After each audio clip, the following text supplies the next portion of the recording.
One of the greatest founders of our republic, Alexander Hamilton.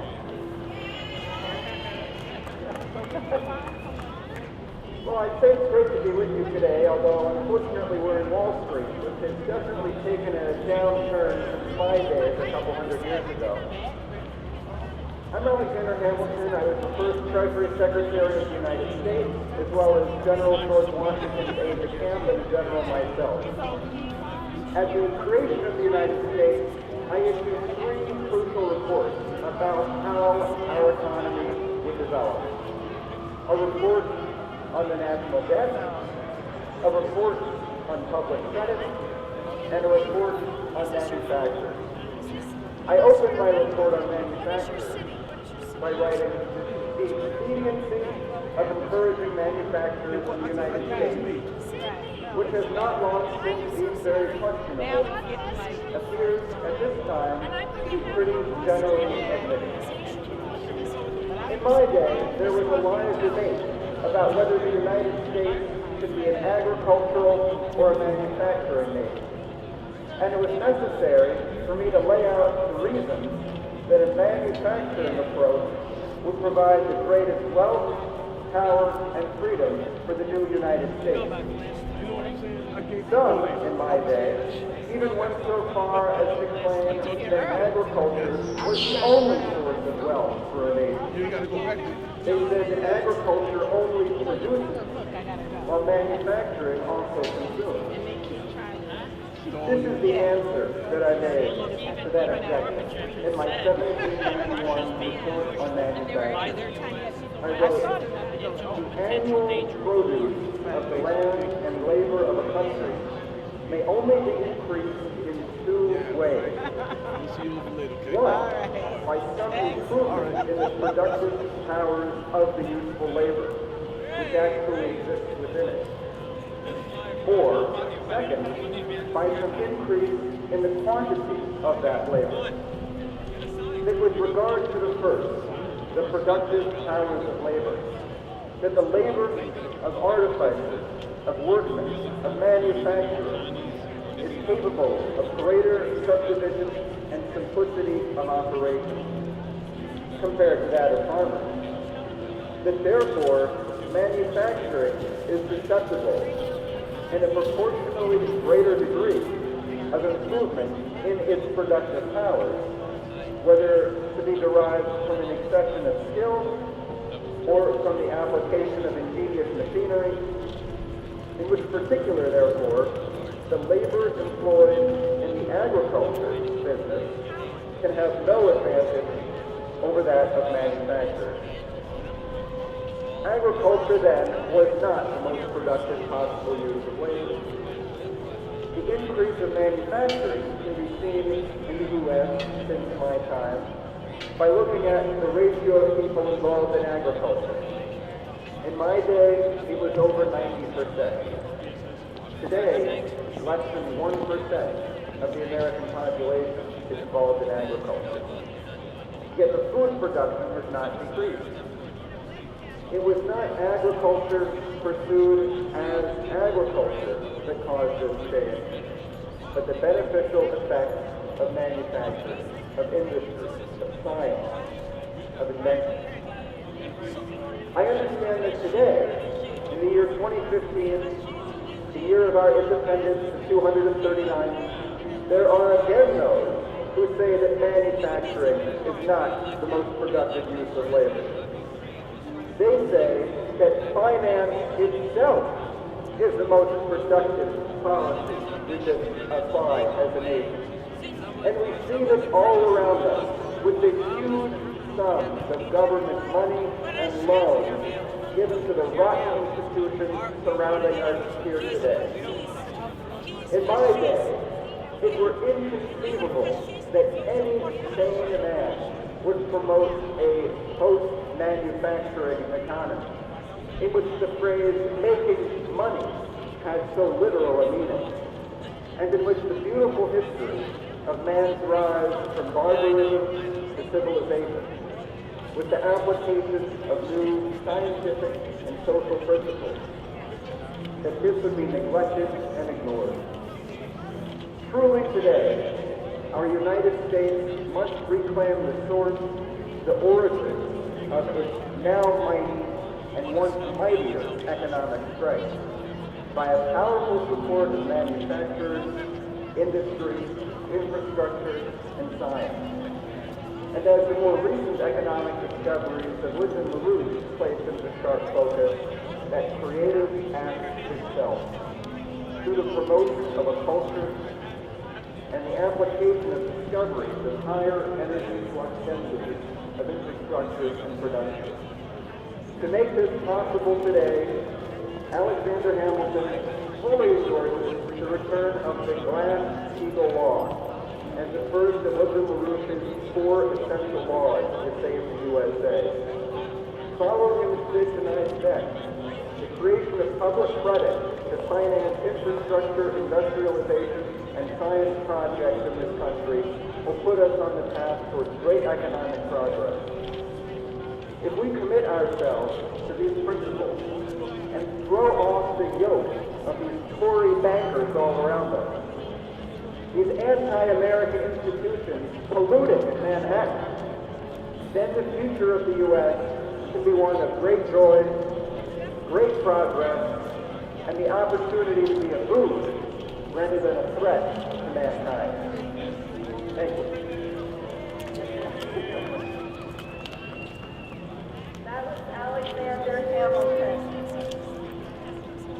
We are here from the Lyndon LaRouche Political Action Committee to let you know, if you didn't already, that Wall Street is bankrupt.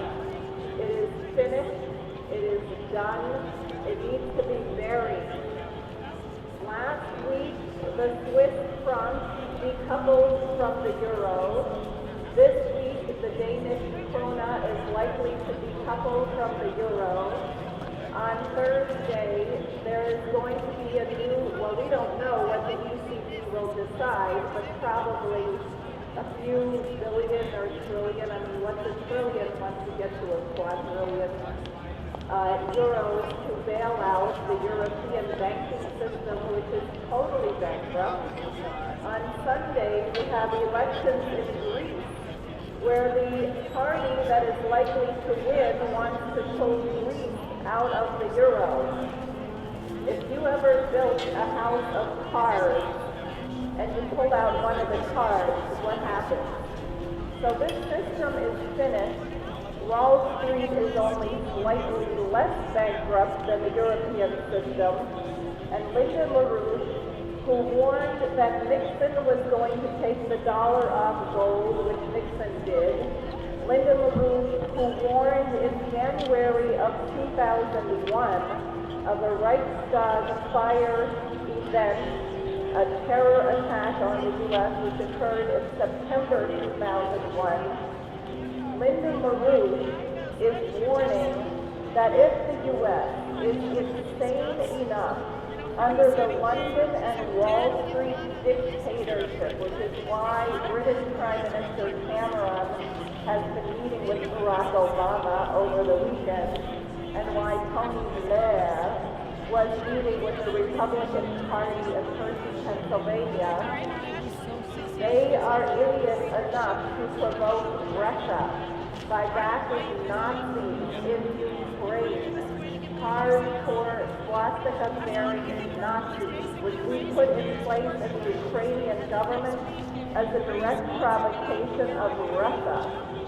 We do not need a war with Russia. If the U.S. is insane enough to launch against Russia, we will be obliterated before anyone knows what hit them. And you on Wall Street will go down first. The largest bank laid off 50,000 employees in the last quarter. Yeah, let's just, if you are an unemployed Bank of America former employee or former Citibank or former Chase employee, we know there's 40,000 of you out there.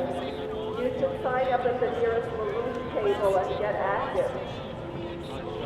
This system is bankrupt and we're on the brink of World War III. The choice is for the United States to go with Maroon's 4 laws. That is, 1, reinstate the Franklin Roosevelt Glass-Steagall Act. This is a bill in the Congress right now, H.R. 381, to reinstate Glass-Steagall. H.R. 381, call your congressman today. Bankrupt the speculators. Number 2, return to a system of national banking as Alexander Hamilton intended. No more state rats. We must have a unified republic with one national system of banking. Number 3, we need to return to a credit system, and credit does not mean bailing out Wall Street. Credit means making the funding available for nuclear power, high-speed rail, research on fusion energy, a space program, and number 4 is a fusion research and development crash program. The world needs fusion energy.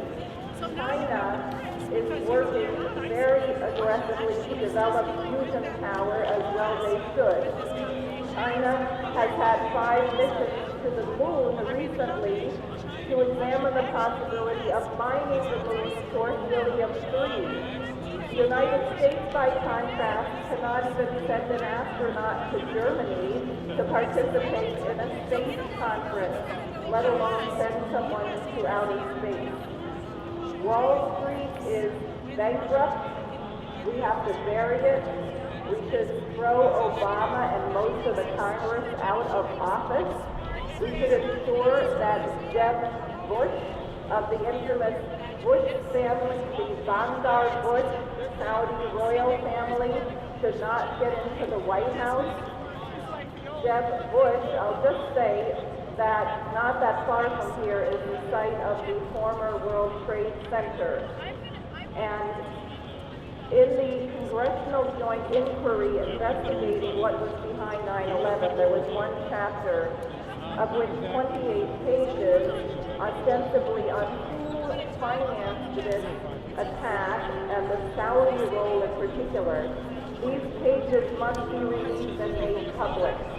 There is no reason for the United States to ally itself with Saudi Arabia and fund terrorism and support ISIS, which is collaborating with Boko Haram in Nigeria. The United States must go back to its constitution as Alexander Hamilton intended. We must get to the bottom of what happened on September 11, 2001, which means releasing the 28 pages on 9/11. And there is a bill in the House of Representatives to do that, which is H.Res. House Resolution 14.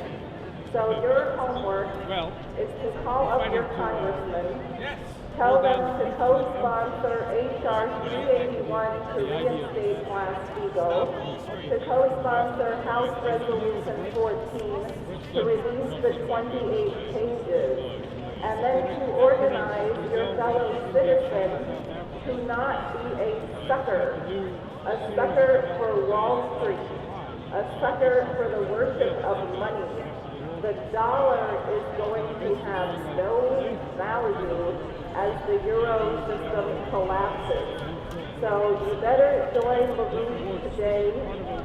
Join us to reinstate the Glass-Steagall Act and to bring the United States as a unified federal republic back to the policies of Alexander Hamilton.